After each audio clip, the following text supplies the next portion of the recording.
This is a 2012 Suhr Modern Pro in an absolutely gorgeous Bengal burst. This guitar previously belonged to my buddy Jason at Headfirst Amps, and I jumped on it when I saw that he listed this one for sale. It is such an amazing playing and sounding guitar. Jason fitted some Thornbuckers in here with the really interesting Pete Thorn style 5-way switch wiring on here. So you heard the ragdoll tune Self-Censored in the intro with a whole bunch of grease. I'll just take you through a few tones on this guitar. The 5-way gives you the bridge humbucker all the way down here, but when you go that way, you don't get the neck humbucker, you get the neck split to a single coil on there, and the full neck humbucker tone is one switch back. So it's really interesting wiring, and I feel like for playing rhythm guitar, it's really nice because it can basically give you the same tones you would get out of an HSS Strat, you know, going humbucker, single coil, but it's got the advantage of giving you that big creamy neck pickup tone as well. It's also got a push-pull pot on here, which I believe makes the bridge humbucker parallel. I can't remember if it's parallel or if it splits it. I'll put that in the video description so that you can read through it and talk through those. But amazing playing guitar. Like, Suhr fretwork is just on another level. I got to spend a bit of time in Sydney last year with my buddy James Ivany, who's a Suhr signature artist, and playing all his guitars blew my mind how incredible they played. And this one certainly fits that. The neck's more on the slim side over here. I would say probably a little bit closer to like what I'd consider a modern D style profile than a Fender style modern C. Like, it doesn't really feel like my Player Strat or anything like that, but it's just good. Like, you already know that about Suhr. They're sort of the gold standard when it comes to modern feeling and sounding electric guitars. And this one definitely doesn't disappoint. It's just so enjoyable to play. So because it's so enjoyable to play, hopefully I can showcase some enjoyable tones. Let's hear it. Let's start out with a nice chimey clean sound on here. I'm going to start with the pickup selector all the way back, which I'm going to call position 1. I think that's the universally accepted position 1 on there. I've got the push-pull switch pulled on here. I will push it back in before I move on to position 2 and all the others. So just some open chords.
I really like the contrast between having the neck single coil and the bridge humbucker at either ends on the switch on there. You can, of course, use the onboard tone control of this guitar to make everything slightly less bright, and it's really handy, I think, for that neck single coil.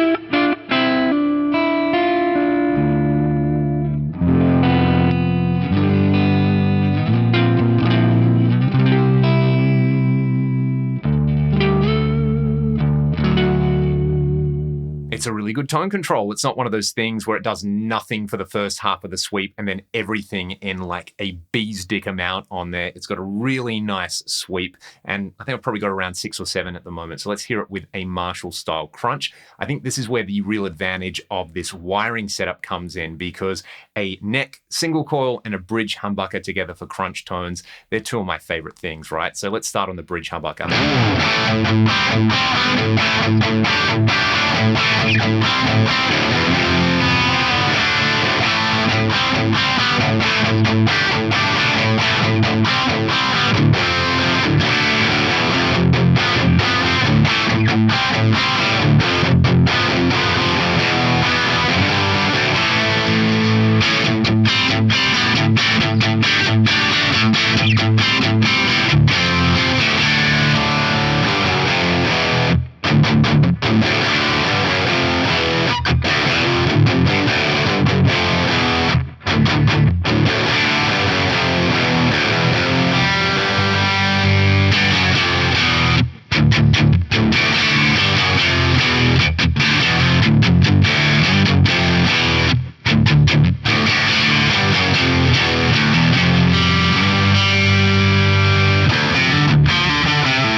course, the giant Chungus.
As you would expect, these split modes sound incredible for an 80s style clean. I'll start out on the split neck pickup, then I'll go to position 2.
Again, a massive thank you to Jason for selling me this guitar. I'd love to hear your thoughts on the tones in this video. And if you're a Suhr user and owner, let me know what you've got in the comment section below. I've been kind of circling around Suhrs for years and years, and I'm so glad that I finally picked one up to add to the collection. And I kind of feel like the Modern really is the ultimate expression of what John Suhr does as a builder. I've been able to play a few of them over the years, and like the Modern Antique is really cool. A bunch of the more traditional Fender style designs they do are really cool. Like everything they do, you just know is going to work. But I feel like the Modern, and especially with this really stunning maple cap on here and the incredibly playable fretboard on here, is like the Suhr guitar, to me anyway. And, you know, there's not many other builders out there doing what they're doing. I can kind of think off the top of my head of a few. I've got a couple of chillier guitars, which are incredible as well, which you've seen on the channel a lot. And, you know, I very much put those guitars in this kind of category as well. You know, stainless steel frets, super smooth playing, beautifully intoned everywhere, amazing sounds out of the pickups. You know, the tone control actually works on there, as we heard, for a couple of those sounds. And then Pete Thorne's wiring on there. It's really, really cool. And shout out to Pete, because, you know, kind of Pete invented my job here on YouTube. And the sounds out of this very much fit into what I would consider Pete's wheelhouse. And the Thornbuckers are great pickups as well. So yeah, there you go. Suhr is good. You thought you were going to get away without hearing this riff.